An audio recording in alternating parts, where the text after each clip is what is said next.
Burası bir mizah programıdır. Bu programdaki tüm karakterler ve olayların gerçek kişi ve kurumlarla ilgisi yoktur. Tamamıyla hayal ürünüdür. Uzun bir aradan sonra yine sizlerle birlikteyim sevgili arkadaşlar. Bunlar zaten halkın refahı, huzuru için çalışmıyorlar ki. Ülkeyi tek maaşla ev alınabilecek durumdan 2 maaşla kira ödeyemeyeceğimiz durumlara soktular. Senin çıktığın yerden geldim. Nereden çıkacağım? Yatırım gelse kendi aralarında paylaşacaklar. Kaldı ki paylaşıyorlar da. Hiçbir şey umurlarında değil. Hiçbir şeyi umursamıyorlar arkadaşlar. Günümüzde skandalın ömrü 2 saat. 2 saat. Yenisi daha korkunç oluyor. Çünkü artık çökecek bir şey kalmadı. Kasa tam takır. Onlar zengin olacak ki bize de iş, ekmek çıksın değil mi? Tabii ki bu arada sana bana delgi gibi vergi. Sonra da halka şükredin, ses etmeyin diyorlar.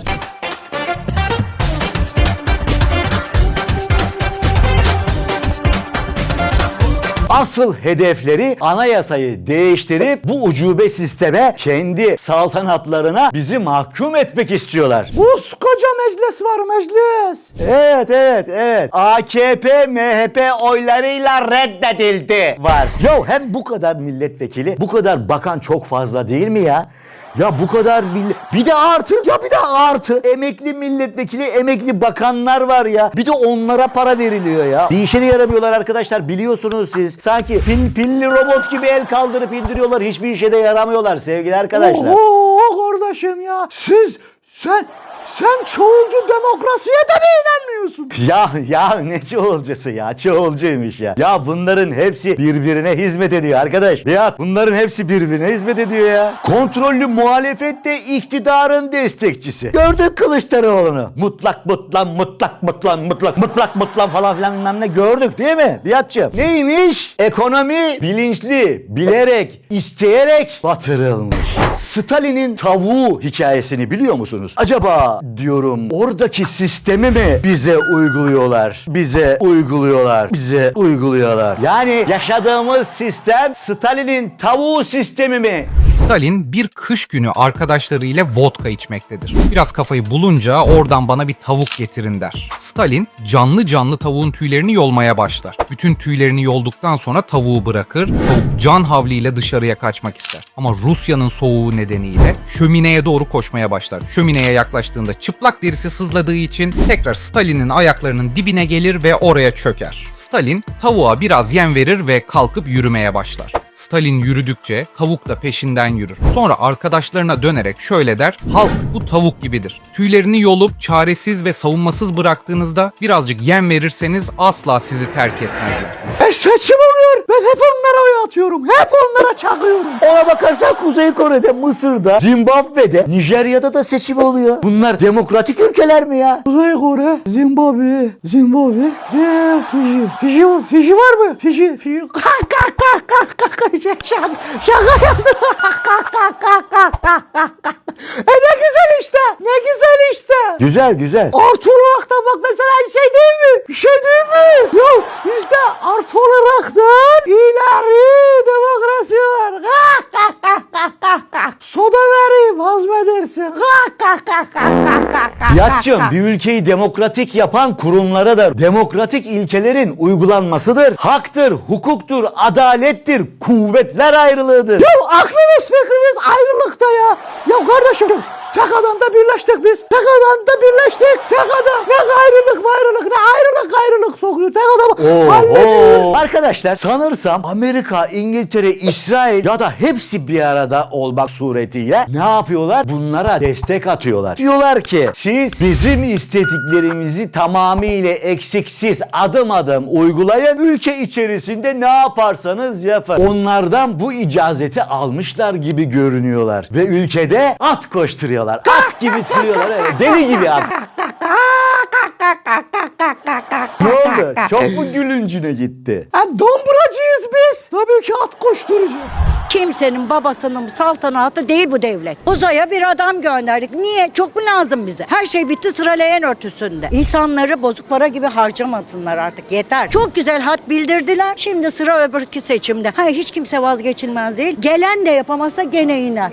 Devlet biziz. Devlet millettir. Onlar yönetici. Daha derin analiz ettiğimizde görüyoruz ki temelde Türkiye'nin sorunu ekonomi sorunu değil sevgili arkadaşlar. Sorun tamamıyla siyasi. Siyasi mi?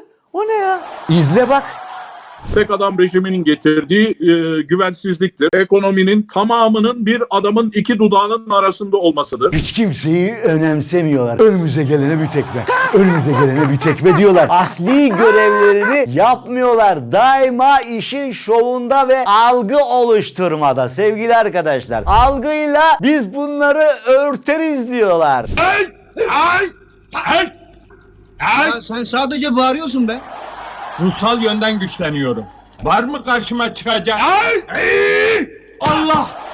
Çünkü asıl hedefleri başka. Bu baskıcı saltanatlarının, bu ucube saltanatlarının devam etmesini istiyorlar. Bizi daima kendilerine mahkum etmek istiyorlar. Her şey bunlara akıyor. Yatırım gelse ne olur? Yatırım gelse ne olur? Yatırım gelse ne olur de bir de söylediğim gibi bunlar kendi aralarında top çeviriyorlar ya. Sana bana mı yansıyor bu? Sana bana yansıyacak mı zannediyorsun? Yatırım gelse kendi aralarında paylaşacaklar. Kaldı ki paylaşıyorlar da. Yeterince paylaşmayınca da güçlü olan diğerine çöküyor. Birbirlerine çökmeye başladılar. Bakın görün yakında bu işler daha da büyüyecek. Daha da büyüyecek. Birbirlerine çökmeye başlayacaklar. Çünkü artık çökecek bir şey kalmadı. Kasa tam takır. Ülke gittikçe daha da tam takırlaşıyor. Tam takır cumhuriyeti olduk arkadaşlar. Tam takır cumhuriyeti. Tabii ki bu arada sana bana deldi gibi vergi. Sonra da halka şükredin, ses etmeyin diyorlar. Biz ne verirsek, ne söylersek onu kabul edin diyorlar. Arkadaşlar iktidar 8 ayda faize 1 trilyon 425 milyar harcamış. Faize giden para. Cari açık. Artık buna açık da diyemeyiz. Sevgili arkadaşlar bu olmuş delik, kara delik devamlı bir para yutuyor. Emiyor. Hepimizin kanını emiyor arkadaşlar. Duyuyor musun? Diyat Efendi. Bir trilyon. Borç yedin kamçısıdır. Ne olacak? Borç yedin kamçısıdır. Sen de kendini iyice bir deli yaptın ha. Bayağı bir deli yaptın kendini Fiyat. Nereden çıktı bu faiz, bu borç? Ben ne bileyim ya. Büyüklerimiz bilir ya. Onlar ne yaptığını ne edeceğini bilir. Bizim bilmediğimiz nerelerini biliyorlar onlar. Tabii ki ne yaptılar? Ya geldin. Niye yaptılar? Ekonomiyi batırdıkları için. Sağlığa giden paranın %20'si, eğitime giden paranın %90'dan fazlası faize gitmiş. Ya uyanın arkadaş ya. Uyanın artık ya. Ya bunlar hep var ya. Bak bilmiyorsun işte. Tabii ki bilmiyorsan susacaksın ya. Bunlar hep faiz lobisinin işleri. Tabii. Allah ya. Allah ya sen ya. Delirteceksin bizi ya. Ya Fiyatçığım ya. Vallahi delirteceksin bizi ya. Ekonomide ve siyasette faiz lobisi diye bir şey yok ki. Topladığı tüm vergilere rağmen çarkı çeviremeyen, sağdan soldan borç para arayan yöneticiler, idareciler vardır Fiyatçığım. Kimse hükümete gidip de abi benden ne olur borç para fazla yüksek faizle ödersin mi diyor. Mehmet Şimşek abimciğim dünyaya dolaşıyor ya böyle yani para toplamaya çalışıyor. Zorla mı veriyorlar ona parayı? Al şu parayı da yüksek faiz ver bize Mehmet Şimşek falan mı diyorlar? Bayram Bey yani 8 senedir bir ekonomik kriz olmaz diyorsun. Bunun adı nedir peki tam olarak? Nasıl koyabiliriz bunun ismini? Valla ben şunu koyuyorum. Bilinçli olarak kontrollü fakirleşme yapıyorlar ki insanlar bize mahkum olsun. Ne olur? Senden yardım istemeye başlar. Bizim 6 aydan fazla süren krizimiz yok ki. 2001 krizi de 4-5 ayda çözüldü. Ondan önceki krizlerimizde. Şimdi niye çözmüyoruz biz krizi? Kontrollü fakirleşme yapıyorlar ki bize itaat etsin insanlar. Mantığı bu. Bütçe verilerine göre sarayın maliyeti günlük kaç lira dersin? Ya kaldın öyle. 36 milyon lira harcıyorlar. Fiyat günde diyorum bak günde. Ya fiyat günde diyorum ya. Günlük Günlük. Ya tamam anladık. İkide bir üstüme Günlük. gözüme ne sallayıp duruyorsun ya? Ya ne Günlük. sallayıp duruyorsun? Sallıyorum ki sen hipnozdan çıkasın. Bunlar seni hipnoza sokmuş. Biatçığım sen farkında değilsin. Hipnoza sokmuş seni. Ben de böyle sallıyorum ki hani dikkatin açılsın. Böyle bir aklın açılsın diye böyle bir sallıyorum. Böyle bir sallıyorum. Arkadaşlar isteyen Stalin'in tavuğu videosunu bir kere daha seyredebilir. Stalin'in tavuğu mu? Tavuk çevirme mi? Yok Biat bu kuru yolma. Kuru yolma bu. Kuru yolma. Hay Allah'ım ya. Ya neyse. Bir şey diyecektim ama böyle içimden söyleyip yuttum. İçeriye doğru söyledim yani sana söylediklerim. Neyse o değil de. Ya sen de koltuğa amma yapıştın bir arkadaş ya. Yani koltuktan kalkmıyorsun. Hiç böyle bakıyorum da yani böyle bir gidecek gibi bir kalkacak gibi de olmuyorsun yani. Hiç böyle bir koltukta bir havalanmıyorsun. Büyüklerinden iyi öğrenmişsin. Bak büyüklerini iyi taklit ediyorsun. Tüm koltuklar bizim kardeşim. Ayrıca her masada varız evelallah.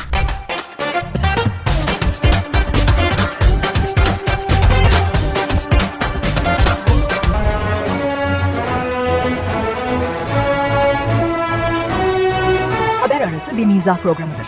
Bu programdaki tüm karakterler ve olayların gerçek kişi ve kurumlarla ilgisi yoktur. Tamamıyla hayal ürünüdür.